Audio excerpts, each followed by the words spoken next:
Welcome to Tennis Spin, where we put our spin on your tennis. Guys, the 98 market has grown a lot. It's kind of gotten obese. Every manufacturer who comes out with a new racket adds a 98 in there. So I'm going to cut the clutter and tell you what my thoughts are and what my favorites are in the 98 square inch market. Stay tuned. All right, guys. So the 98 market has literally exploded. Everybody who launches any type of racket line adds a 98 in there. And the 98s have become kind of the same characteristics. You know, back in the day, I mean, I'm talking about 3 years plus ago, most of the manufacturers were going 100, but adding weight to the 100. So like 100 would be a 10.4 to a 10.6 ounce before strings. And then they would add like a 10.8 or a 10.9 or a 11 ounce racket, but keep the 100 head, but make it heavy. Call it a pro, call it a tour, call it a heavy, you know, whatever they want to call it.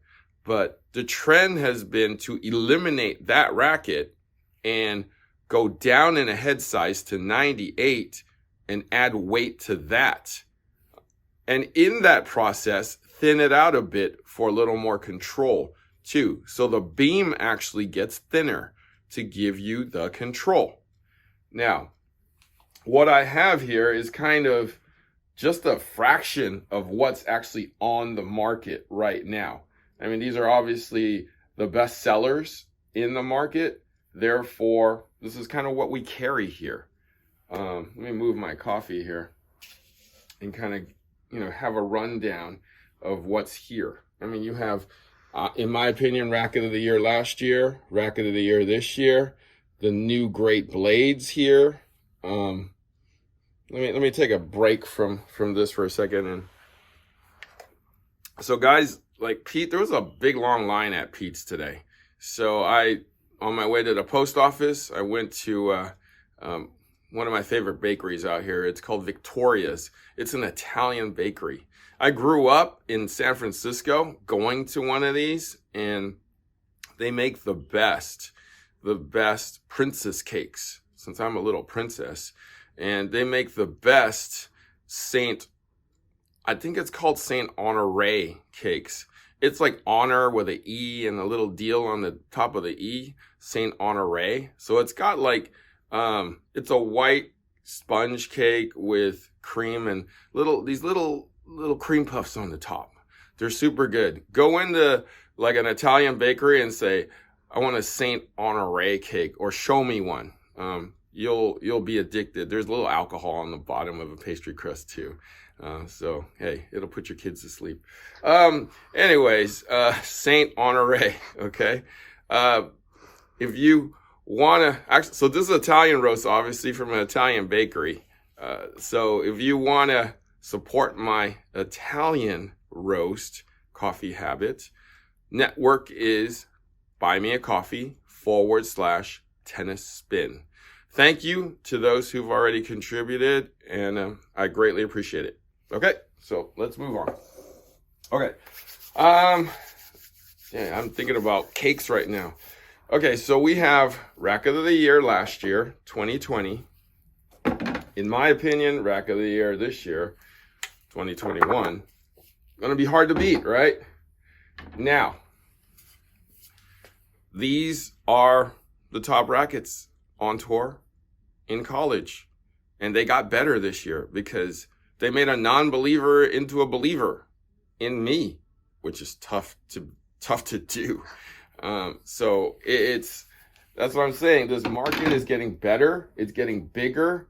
I'm not making one in a 98, which is a good racket. We got Clashes in a 98. We have Arrow VS in a 98. They have a pure dry VS too in a 98 that I kind of sold out right now. That line didn't do very well though. Probably the number 2 used racket on the college circuit. Strikes 16, 19, 18, 20. This is the MP version, but the Pro will be lined up with the rest of these in the weight and everything else. So, and that's a fan favorite. That's a top 10 racket right there in the Pro version. We got the new Boom. This is the Boom Pro, right? We got Solinco Whiteout. So these two are just new additions to the 98 line. We got the Neil sponsored racket, the 305, which is a top selling racket for them and a top 10 racket. And look at this. And then obviously we have a cosmetic white Osaka in the 98. But this isn't it though. There's a lot more out there. But what's the best? What is the best? And how to differentiate them? That is a good question. It comes down to personal feel. And the tough thing is they're all giving you feel now. Everybody's story is flex, feel with controlled power. That's what everybody's doing. No longer is it, we're just going to throw a flexible 98 out there and let you swing for the fence and it'll probably go in. That's what it used to be. We'll make a thin 98, thin 95, thin 97, and you swing as hard as you can and it'll probably go in just because it's thin and flexible. But these people, these companies have given a lot of thought to what they're making these days. I think the reason why these guys are trying to compete with the Blade, but they're adding a little more power to these just for basically you and me, so that, you know, it's a more enjoyable game. You know, I tell people, most people are going to graduate to like a Blade and a Strike eventually, but you can kind of ease your way into that with some of these other 98s. So, I mean, I like the Blade. I'm not good enough to play with the Blade for 2 sets because I'll just run out of gas after the first set. So some of these other ones are just way easier for me to play with. So let's cut the clutter and tell you what I like. Okay, so this is just my personal opinion of what's out right now and what I have.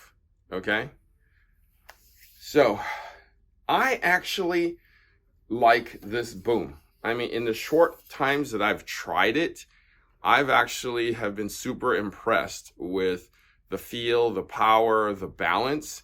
I didn't really have to do much to it, meaning I didn't have to customize it too much to make it suit my swing style.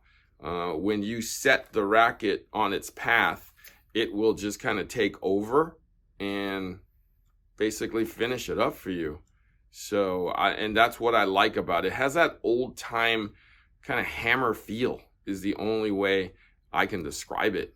So, I really, really like this racket. So everybody who's needs a little more power than a Blade should definitely try this racket.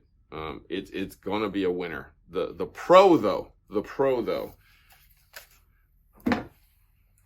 this Whiteout is going to compete, guys. It's going to compete. It will be probably one of the leaders in 2022 in the 98s. They're definitely going to make a splash in the market. Great control, great feel.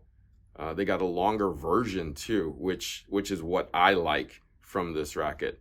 They were going to call that Pro Stock, but they've decided to market it to everybody and sell it. So the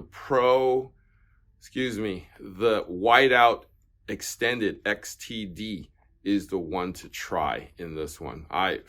Man, that's ½ inch longer only, but it made a huge difference. So definitely check it out in 2022. Now, I have to tell you something before we move on to other things. So the Radical MP, which is lighter than these, I like a little bit more. The Pro, for some reason, loses a little bit of feel to me. So, and the MP, be careful with the MP. It's better in this one, but in prior MPs, I call it the great first date, okay? Because I fell into that trap too. Years ago, I was testing out the Radical MP, and I was like, man, I couldn't miss with that racket. I served great, volleys were wonderful, and I tried it 2-3 times, and I'm like, I'm switching to this racket. So I actually got a couple of these in my bag, customized it a little bit to my standards, and then for some reason, I fell out of like. I'm like, what the freak happened to this thing? Right? Literally, I had to break it off. It just didn't work. Right? And then talking to other people who've done the same thing, they're like, yeah, it felt great the first few times. So I call it the great first date. It made a great first impression and kind of fizzled out once you took it seriously. So be careful with the older Radicals. This one is borderline there, but make sure you love it before you buy them. All right. I don't really need to say a whole lot about the strikes and the blades because, they're industry standards and they're great. Anomaly Clash 98 actually plays very well. I came down to the wire. Between this 98 and the 100 Pro that I use. I just need a little bit of extra power, just a little. Therefore, I went with the other. But I mean, it's interchangeable to me. This 98 is actually super easy to play with and definitely has enough power. It's just, I'm lazy. So I admit it. Okay. The Pure Drive VS and the Aero VSs never really got much of a start. It didn't really get a following. I'm not quite sure why. It's just, they're not known for this. People who walk in always ask for, you got a Pure Drive? You got a Pure Drive? Jesus, can I try a Pure Drive? Why don't you just buy a Pure Drive? Because all your buddy and the Joneses and the Smiths and the whatever out there has got a Pure Drive, so I got to find a Pure Drive too. So Babolat's just not known for this stuff, except for on the strike side. So, I mean, not sure what they're going to do next. Dunlop actually makes a good 98 too, guys. It's definitely, if you have one of those stores that have one of these 500s in a 98, definitely give it a shot. It's got great feel and definitely a decent amount of power. Now, these are still two of my favorites, actually. So I'm cutting the clutter. I told you exactly how I felt about those. I still love this one, and I still love this one. I think this one is a little easier to play with than this one. If you want a little more control, definitely go here. You want to hear more power? Go here. There's going to be a new version of this coming out, and possibly Racket of the Year 2022. So we're going to take turns on this stuff with these two rackets, possibly. But still top two in the 98 line, at least for me. I mean, I get the blade is great, don't get me wrong, and it's the number one, and so is the strike. But for me, it's these. Okay? Thank you for watching Tennis Spin, where we put our spin on your tennis.